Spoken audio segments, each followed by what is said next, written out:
be strong.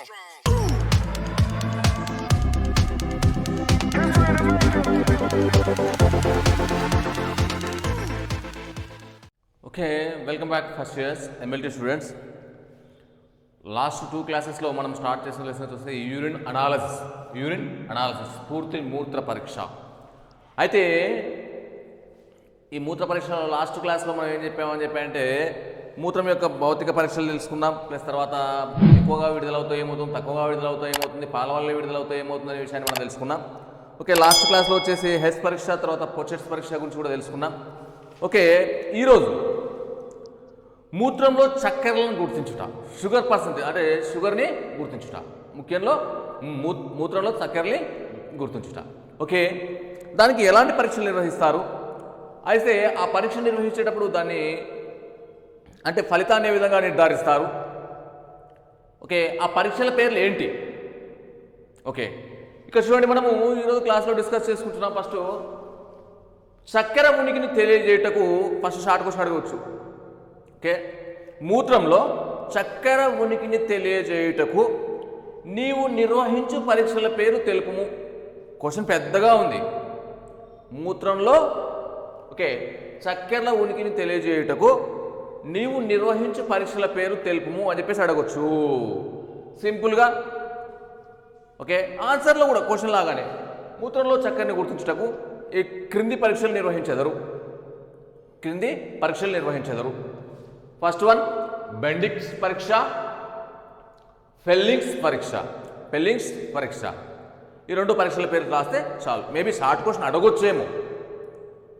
Okay, మనం ఎప్పుడైనా సరే లాంగ్ క్వశ్చన్లో మనం లాంగ్ క్వశ్చన్ ప్రిపేర్ అయ్యింటాం, కానీ దాంట్లో నుంచి ఒక షార్ట్ అడిగితే దాన్ని మళ్ళీ మనం కలెక్ట్ చేసుకొని రాసుకోవాలి. కానీ ఈ షార్ట్ క్వశ్చన్ మనకు సిలబస్లో లేదు అని చెప్పి మాత్రం అనొద్దు మనం. ఓకేనా? సో చక్కెర ఉనికి నిర్వహించే పరీక్షలు ఏవి? బెండిక్స్ అండ్ ఫెల్లింగ్స్ పరీక్ష. ఈరోజు మనము బెండిక్ పరీక్ష గురించి డిస్కస్ చేద్దాం. ఓకే, దీన్ని మనము ఆల్రెడీ చెప్పాను నేను ప్రాక్టికల్ మేనర్. పరీక్ష అన్నప్పుడే మనం ఏం చేస్తామని చెప్పి అంటే ఉద్దేశం ఉండాలి, పరికరాలు ఉండాలి, రసాయనాలు ఉండాలి, పద్ధతి ఉండాలి, ఫలితం ఉండాలి. ఆ విధంగా రాసుకోవాలి. ఓకే, సో ఫస్ట్ మనము ఉద్దేశం బెండిక్ పరీక్ష ద్వారా మూత్రంలో చక్కెరను గుర్తించుట. ఉద్దేశం ఏంటి? బెండిక్ పరీక్ష ద్వారా మూత్రంలో చక్కెరని గుర్తించుట అని రాస్తున్నాం. ఓకే, క్వశ్చన్ ఏంటి అంటే క్వశ్చను కదా బెండిక్ పరీక్ష గురించి వివరించమని చెప్పి అడిగినాడు. దాన్ని మనం ఏం చేస్తామంటే ఫస్ట్ బెండిక్ పరీక్షను పెట్టేసి ఉద్దేశం బెండిక్ పరీక్ష ద్వారా మూత్రంలో చక్కెరను గుర్తించా, ఉద్దేశం కంప్లీట్. ఇంకా అదే క్వశ్చన్. Okay right. పరికరాలు ఏం తీసుకుంటున్నావు, రసాయనాలు ఏం తీసుకుంటావో తెలుసుకోవాలి. పరికరాలు ఏం తీసుకున్న తర్వాత రసాయనాలు ఏం తీసుకున్నావో తెలియాలి మనకు. ఫస్ట్ పరికరాల గురించి, రసాయనాల గురించి తెలుసుకుందాం. టెస్ట్ ట్యూబ్స్, ఒకటేంటి టెస్ట్ ట్యూబ్స్, రెండు Benedict reagent plus spirit lamp or మరుగుతున్న నీటి తొట్టి. మనము వాటర్ బాత్ ఉంటుంది కదా, హీట్ మనం వాటర్ అది అన్నట్టు, అది లేకపోతే స్పిరిట్ ల్యాంప్, లేకపోతే సారా దీపం అని చెప్పేసి అంటాం మనం. ఏంటది? సారా దీపం అని చెప్పేసి అంటాం మనం. ఓకే, పరికరాలు ఏం చెప్పేసి అన్నాం? Test tubes, Benedict reagents, spirit lamp, లేకపోతే మనకు ఓకే వాటర్ బాయిల్ అంటే వాటర్ బాయిల్ చేసుకునేటువంటి తొట్టి, అంటే మరుగునీటి తొట్టి అనుకుందాం. Okay right. ఫస్ట్ ఉద్దేశం తెలిసిపోయింది, పరికరాల తర్వాత రసాయనాలు. ఓకే, ప్లస్ తర్వాత షాంపిల్ ఏది అని చెప్పి అంటే మూత్రం, నమూనా ఏది అంటే మూత్రం. ఓకే, పద్ధతి. ఓకే, ఫస్ట్ పాయింట్ వైజ్గా రాయండి. ఒక పరీక్ష నాళికలో బెండిక్ రియేజెంట్ తీసుకొనవలెను. ఒక పరీక్ష నాళికలో బెండిక్ రియేజెంట్ను తీసుకొనవలెను అంటే ఫస్ట్ ఇది ఒక పరీక్ష నాళిక అనుకుందాం. ఈ పరీక్ష నాళికలో ఏం తీసుకుంటాం మనము? బెండిక్ రియేజెంట్ను తీసుకుంటున్నాం. ఫస్ట్ రియేజెంట్ను తీసుకుంటున్నాం. ఓకే, ఒక బెండిక్ రియేజెంట్ను తీసుకుంటున్నాం. దేంట్లో? ఒక పరీక్ష నాళికలో బెండిక్ రియేజెంట్ని తీసుకుంటున్నాం. ఫస్ట్ బెండిక్ రియేజెంట్, ఇది first step. Okay, second point, దీనికి 5 ml అల్బుమిన్ రహిత మూత్రం కలపవలెను. దీనికి ఏం చేస్తున్నాం? 5 ml అల్బుమిన్ రహిత మూత్రం కలపవలెను. అల్బుమిన్ రహిత మూత్రాన్ని కలపవలెను. Okay right. ఫస్ట్ ఏం చేసినాం? బెండిక్ రియేజెంట్ తీసుకున్నాం, ప్లస్ తర్వాత ఏం చేసినాం? 5 ml అల్బుమిన్ రహిత మూత్రాన్ని కలిపేసినాం. కలిపిన తర్వాత థర్డ్ పాయింట్, ఓకే కలిపిన తర్వాత పరీక్ష నాళికను సారాదీపం లేదా సారాదీపంపై కొద్ది నిమిషాలు వేడి చేయవలెను. ఈ పరీక్ష నాళికను హ్యాంగర్తో పట్టుకుని, ఇక్కడ మనం పరికరాల్లో హ్యాంగర్ అని కూడా రాసుకోవచ్చు, ఏం ప్రాబ్లం లేదు, హ్యాంగర్ అని రాసుకోవచ్చు. ఓకేనా? హ్యాంగర్తో పట్టుకొని పరీక్ష నాళికను వేడి చేయాలి. దేనిపైన? సారాదీపం పైన కొద్ది నిమిషాలు వేడి చేయాలి. ఓకే, చక్కెర ఉన్నట్లయితే, నెక్స్ట్ పాయింట్, చక్కెర ఉన్నట్లయితే రెడ్ లేదా ఎల్లో అవక్షేపం ఏర్పడును. ఓకే, ఇది ఏంటి? చక్కెర గుర్తించినప్పుడు వచ్చినప్పుడు, ఓకే, అంటే చక్కెర ఉన్నట్లయితే రెడ్ లేదా ఎల్లో అవక్షేపం ఏర్పడును. Okay right.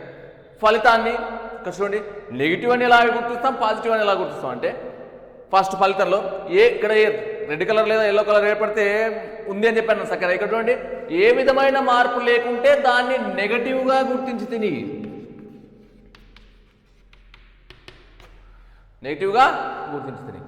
ఏ విధమైన మార్పు లేకుంటే దాన్ని నెగిటివ్గా గుర్తించింది. ఇక్కడ చూడండి, ఓకే, ఆకుపచ్చని రంగు ఏర్పడి పసుపు అవక్షేపం ఏర్పడితే పాజిటివ్. ఆకుపచ్చని రంగు పసుపు అవక్షేపం ఏర్పడితే పాజిటివ్. ఆకుపచ్చ మరియు పసుపచ్చ అవక్షేపం ఏర్పడితే డబల్ పాజిటివ్. నారింజ రంగు ఏర్పడినా పాజిటివ్. ఇటుక ఎరుపు రంగు ఏర్పడినా పాజిటివ్. అంటే ఇలాంటి రంగు మార్పులు కనిపిస్తే దీన్ని పాజిటివ్గా గుర్తిస్తాం, ఎలాంటి మార్పు లేకుంటే నెగిటివ్గా గుర్తించినాం. ఇదేంటి? చక్కెరను గుర్తించడం. ఏ పరీక్ష? బెండిక్స్ పరీక్ష.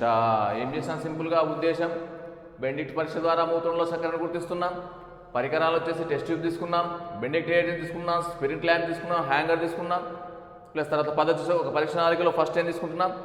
బెండిక్ట్ రియేజెంట్ తీసుకుంటున్నాం. నెక్స్ట్ ఏం తీసుకుంటున్నాం? 5 ml ఆల్బుమిన్ రహిత మూత్రాన్ని కలుపుతున్నాం. నెక్స్ట్ ఏం చేస్తున్నాం? తర్వాత పరీక్ష నాళికను సారాదీపం పైన వేడి చేస్తున్నాం. ఓకేనా? తర్వాత ఏం చేస్తున్నాం? చక్కెర ఉంటే రెడ్ లేదా ఎల్లో కలర్ ఏర్పడినట్లయితే అవక్షేపం ఏర్పడుతుంది చక్కెర ఉంటే, లేకపోతే ఎలాంటి మార్పు కనిపించదు. ఒకవేళ ఇటుక ఎరుపు రంగులోకి మారినా, నారింజ రంగులోకి మారినా దాన్ని పాజిటివ్గా గుర్తిస్తున్నాం. దీన్ని బట్టి మనం మూత్రంలో చక్కెర గుర్తిస్తున్నాం అని చెప్పేసి మనం చెప్పొచ్చు. సింపుల్గా ఈ పాయింట్స్ వైజ్గా రాసుకోండి. మీకు ఆల్రెడీ పిక్చర్ కూడా క్లియర్గా కనిపిస్తుంది, నీట్గా రాసుకోండి. ఓకే, సో పాయింట్స్ అందుకని క్లియర్గా రాసాం. మీరు మంచిగా వీడియోలో చూసినా కూడా పాయింట్స్ మొత్తం క్లియర్గా కనిపిస్తాయి. సో మంచిగా రాసుకోండి. ఓకే, ఏంటి ఫస్ట్?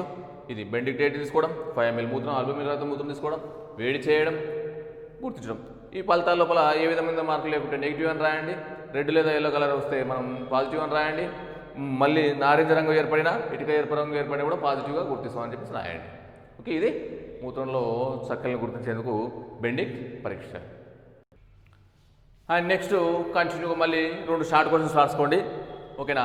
ఇప్పుడు మనం బెండిక్ట్ పరీక్ష గురించి, అంటే చక్కెరను గుర్తించేందుకు బెండిక్ట్ పరీక్ష గురించి తెలుసుకున్నాం. అది 100% మన క్వశ్చన్ రావచ్చు ఈసారి ఎగ్జామ్లో. అలాగే ఇక్కడ 2 షార్ట్ క్వశ్చన్స్ మళ్ళీ. ఓకే, హిమటూరియా అనగానేమి? క్వశ్చన్ రాసుకోండి. హిమటూరియా అనగానేమి? హిమటూరియా అనగానేమి? ఇక్కడ ఆన్సర్ చూడండి.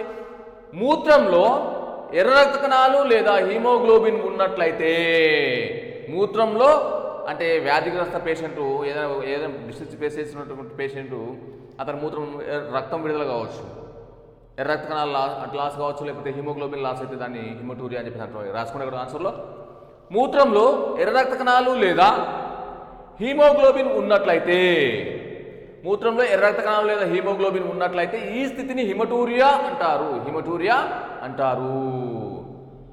ఓకే, దీనిని గుర్తించుటకు, దీనిని హిమటూరియాను గుర్తించుటకు బెంజిడిన్ పరీక్ష ద్వారా పరీక్ష నిర్వహిస్తారు. బెంజిడిన్ పరీక్ష నిర్వహిస్తారు. ఈ స్థితిని గుర్తించుటకు బెంజిడిన్ పరీక్ష నిర్వహిస్తారు. ఏ పరీక్ష? బెంజిడిన్ పరీక్ష ద్వారా గుర్తిస్తారు లేదా నిర్వహిస్తారు. Okay, haematuria short question. Right, next proteinuria. Proteinuria, proteinuria పేరులోనే ఉంది. Protein urea, protein urea. Haematuria, హిమ అంటే రక్తం వస్తుంది కదా, హిమోగ్లోబిన్, అది గుర్తుపెట్టుకోండి. హిమోగ్లోబిన్, యూరియా, హిమోగ్లోబిన్, యూరియా రక్తం. ఇక్కడ ప్రోటీనూరియా, ప్రోటీన్లు లాస్ అవుతున్నాం. వ్యాధి స్థితిలో అధిక మోతాదులో రాసుకున్న ఆన్సరు, వ్యాధి స్థితిలో అధిక మోతాదులో ప్రోటీన్లు గ్లోమరుల దగ్గర ఊడపోయబడిన స్థితిని, అంటే ఇప్పుడు గ్లోమరులాస్ ఫిల్టరేషన్ జరుగుతుంది కదా, ఇక ప్రోటీన్లు కిందకు వచ్చేస్తాయి అన్నట్టు, మూత్రంలోకి వెళ్ళిపోతాయి.